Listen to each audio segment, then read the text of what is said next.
لا حول ولا قوة إلا بالله العلي العظيم أعوذ بالله من الشيطان الرجيم بسم الله الرحمن الرحيم الحمد لله رب العالمين الصلاة والسلام على رسول الله وعلى آل رسول الله لا سيما بقية الله أما بعد قال رسول الله صلى الله عليه وآله وسلم أولنا محمد أوسطنا محمد آخرنا محمد كلنا محمد۔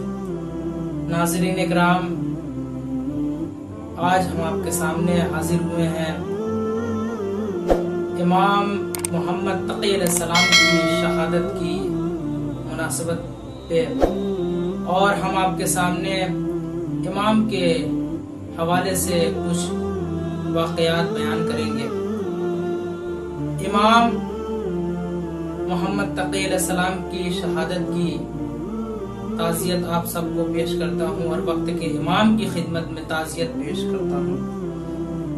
امام محمد تقی علیہ السلام کا اسم محمد اور ان کی کنیت علی اور ان کے القاب جواد تقی مشہور ہیں۔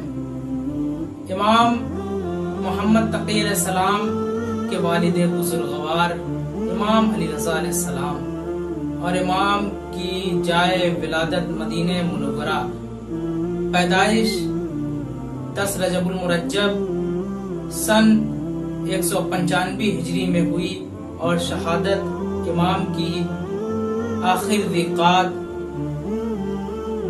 220 ہجری میں واقع ہوئی۔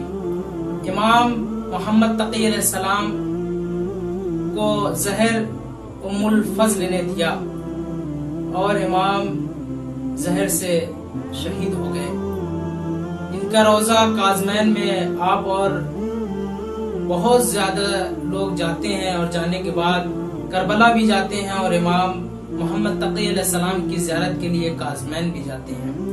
انشاءاللہ آپ جائیے، میری یہی دعا ہے کہ آپ جائیں اور جانے کے بعد میرے لیے بھی دعا ضرور کریں۔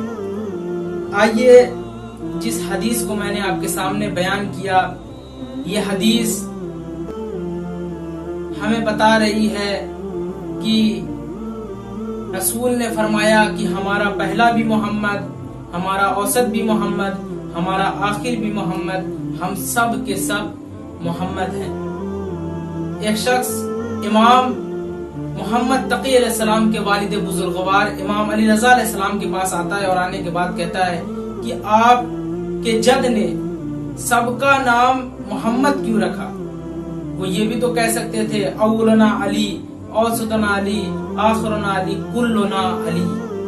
تو امام علی رضا علیہ السلام فرماتے ہیں کہ میرے جد نے سب کا نام اس لیے محمد رکھا، علی رکھ سکتے تھے، جب دنیا والوں کی حلق سے ایک علی نہ اتر سکا تو یہ 12 علی کیسے اتریں گے؟ تو عزیزوں، امام محمد تقی علیہ السلام کے والد بزرگوار امام علی رضا علیہ السلام کی شہادت کی تاریخ گزر چکی۔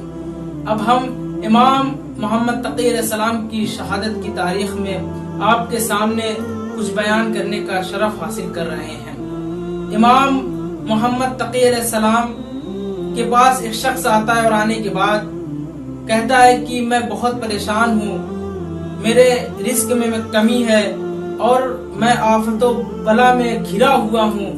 تو امام نے ایک تعویذ لکھا اور لکھنے کے بعد اس کے حوالے کر دیا، جسے ہم ہر الجواد کے نام سے جانتے ہیں اور ہم اس کی انگوٹھی بھی پہنتے ہیں اور اسے ہم تارے والی انگوٹھی کے نام سے زیادہ مشہور ہے، لوگ جانتے ہیں، مگر اس کا نام ہر الجواد ہے، اسے ہم اور آپ پہنتے ہیں۔ اس کو تعویذ جو لکھا تھا وہ امام محمد تقی علیہ السلام نے تعویذ کو لکھا تھا۔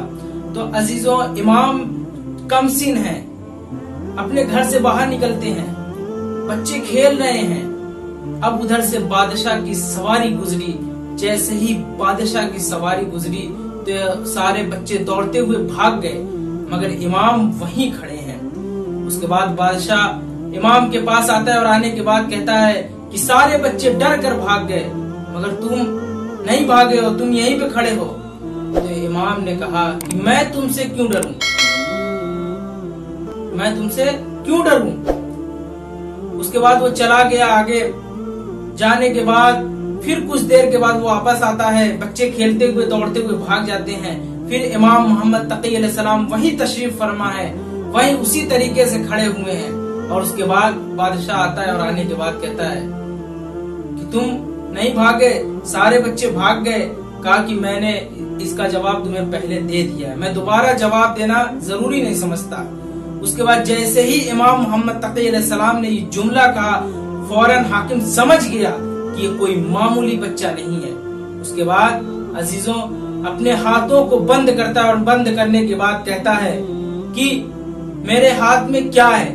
تو امام نے کہا کہ بادشاہ کا شوق ہوتا ہے کہ وہ اپنے پرندے کو چھوڑتا ہے فضا میں, اور وہ شکار جب کرتا ہے تو وہ اپنے ہاتھوں کو بند کر کے اولیاء الہی کا امتحان لیتا ہے.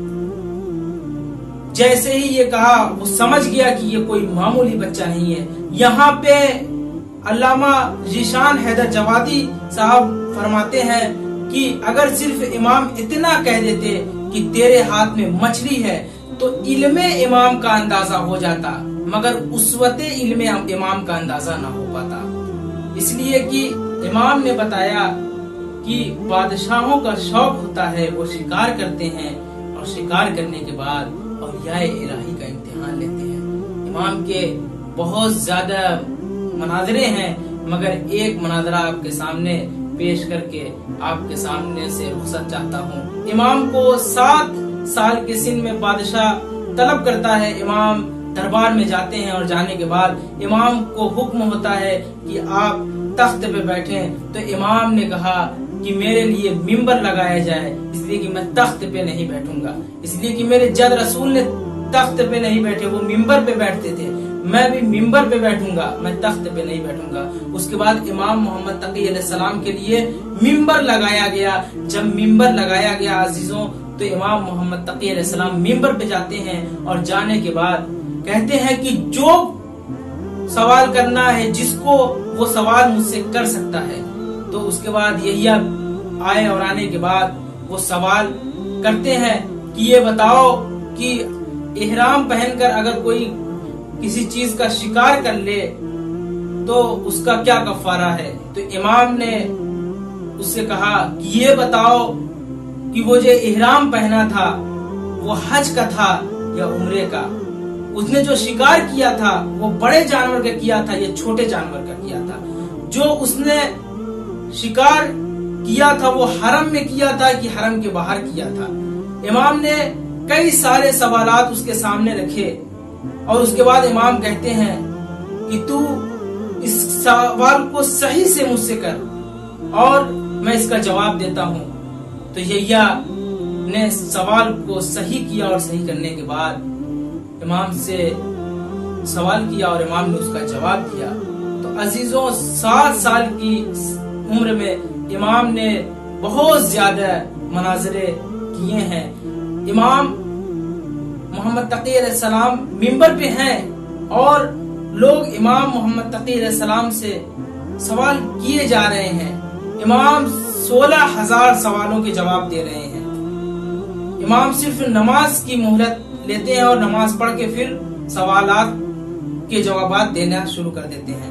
امام کے پاس لوگ آتے ہیں اور آنے کے بعد اپنا سوال نہیں بتاتے. امام کہتے ہیں کہ جاؤ جائز ہے, اور کچھ لوگ آتے ہیں آنے کے بعد سوال نہیں کرتے, مگر امام کہتے ہیں جاؤ جائز نہیں ہے, حرام ہے.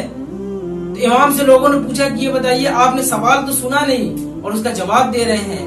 تو امام نے کہا کہ میرے پاس ابھی اتنا وقت نہیں ہے کہ میں تمہارے سوال کو سنوں, میں امام وقت ہوں, مجھے تمہارے سوال کو میں پہلے ہی سے جانتا ہوں کہ تمہارا سوال کیا ہے, میں تمہارا جواب دے رہا ہوں, تم جواب لے کر جاؤ. تو عزیزوں امام وہ ہوتا ہے کہ جو غیب کی باتیں پہلے سے جانتا ہے کہ کیا آئندہ ہونے والا ہے. اگر غیب کی باتیں پہلے سے نہ جانے تو وہ امام نہیں ہے. ہمارے 12 امام جو ہیں سارے اماموں کے پاس علم غیب موجود تھا. تو عزیزوں امام محمد تقی علیہ السلام کی شہادت, امام محمد تقی علیہ السلام کو ام الفضل نے زہر دیا. آخری مرتبہ میں پھر آپ کو امام محمد تقی علیہ السلام کی شہادت کی تعزیت پیش کرتا ہوں اور وقت کے امام کی خدمت میں تعزیت پیش کرتا ہوں۔ اسی کے ساتھ میں آپ سے الوداع لیتا ہوں۔ وصلی اللہ علی محمد وآلہ الطیبین الطاہرین۔